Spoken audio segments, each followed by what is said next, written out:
ED আর পশ্চিমবঙ্গে আসবে না। বিজেপি সরকার তৈরি করবে, সব ছড়ি আমরা বন্ধ করব, বললেন সুকান্ত মজুমদার। বর্ধমান সহ রাজ্যের একাধিক জায়গায় ইডির অভিযান নিয়ে যখন তুঙ্গে রাজনৈতিক পারদ, ঠিক তখনই বিস্ফোরক মন্তব্য করলেন সুকান্ত মজুমদার। তিনি বলেন, খণ্ডঘোষের প্রার্থী এবার জিতবে, বিজেপি সরকার তৈরি হবে, সব চুরি আমরা বন্ধ করব, ইডি আর পশ্চিমবঙ্গে আসতে হবে না, 100 পার হয়ে যাবে, চিন্তা নেই। আজকে খণ্ডঘোষে আমাদের প্রার্থী, তাকে নিয়ে আমরা রোড শো করলাম। সেই খণ্ডঘোষের প্রার্থী এবার জিতবে, বিজেপির সরকার তৈরি হবে, সব চুরি আমরা বন্ধ করব, ইডিকে আর পশ্চিমবঙ্গে আসতে হবে না। এদিন খণ্ডঘোষ বিধানসভা কেন্দ্রের বিজেপি প্রার্থী গৌতম ধারার সমর্থনে একটি বর্ণাঢ্য রোড শো করেন সুকান্ত মজুমদার।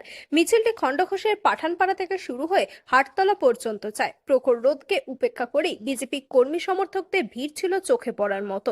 রোড শো শেষে সাংবাদিকদের মুখোমুখি হয়ে সুকান্ত মজুমদার এদিন বলেন, ইডি তার নিজের কাজ করছে, আমরা আমাদের কাজ করছি, প্রথম দফাতেই 100 পার হয়ে যাবে।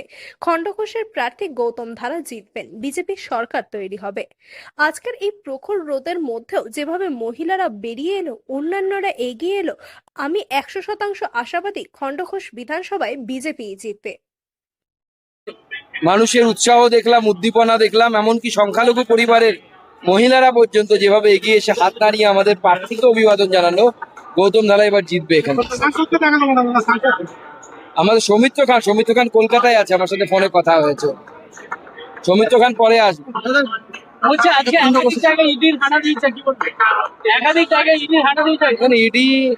ইডির কাজ করবে, আমরা আমার কাজ করবো। আজকে খণ্ডঘোষে আমাদের প্রার্থী, তাকে নিয়ে আমরা রোড শো করলাম। সেই খণ্ডঘোষের প্রার্থী এবার জিতবে, বিজেপির সরকার তৈরি হবে, সব চুরি আমরা বন্ধ করব, ইডিকে আর পশ্চিমবঙ্গে আসতে হবে না।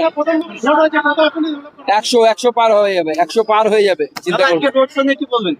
রোড শোতে আজকে খণ্ডঘোষে আমাদের প্রার্থী গৌতম ধারার হয়ে আমরা যে রোড শো করলাম, এই রোড শোতে এই প্রখর রোদের মধ্যে যেভাবে মহিলারা বাইরে বেরিয়ে এসে, অন্যান্যরা যেভাবে বেরিয়ে এলো, এগিয়ে এলো, বিশেষ করে সংখ্যালঘু সম্প্রদায়ের মহিলারা পর্যন্ত রাস্তার ধারে দাঁড়িয়ে আমাদের প্রার্থীকে আশীর্বাদ করলেন। আমি 100% আশাবাদী যে এই বিধানসভা, খণ্ডঘোষ বিধানসভা, এবার ভারতীয় জনতা পার্টি জিততে চলেছে।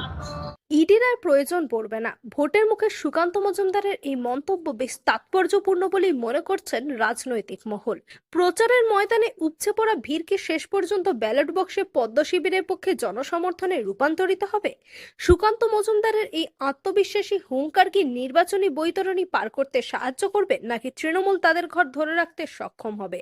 তার উত্তর মিলবে আগামী 4 জুন ভোটের ফলাফলে। পূর্ব বর্ধমান থেকে সায়নী সরকারের রিপোর্ট, লোকাল 18 বাংলা।